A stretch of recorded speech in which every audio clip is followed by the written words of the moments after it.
This is the Redux News.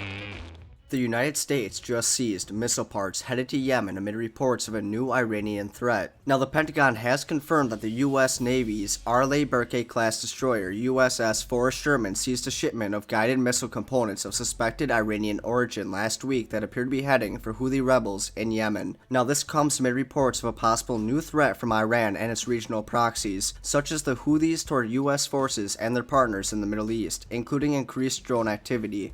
Now, many news sources jumped the gun claiming the United States would be sending additional troops of up to 14,000. Now, the Pentagon on Wednesday denied a report that the United States was thinking of sending 14,000 more troops to the Middle East in the face of a perceived threat from Iran. Now, the Wall Street Journal reported that the possible deployment would include dozens of more ships and double the number of troops added to the U.S. forces in the region since the beginning of this year, citing unnamed U.S. officials. Now, the paper said President Donald Trump could make a decision on the troop boost as early as this month, but the Pentagon disputed the accuracy of the report. Now, reports about Forrest Sherman's seizure first appeared on December 4, 2019, but the actual incident occurred in the North Arabian Sea on November 27th. A boarding party consisting of Navy sailors and members of the U.S. Coast Guard boarded a dhow that was not flying a national flag of any kind and found missile parts during a subsequent search. Now, the United States military has not definitively determined the origin of the unspecified components or their intended destinations, but they are reportedly advanced and have hallmarks of Iranian-produced systems. Quote, "A more thorough investigation is underway," end quote, the Pentagon said in a statement to Reuters.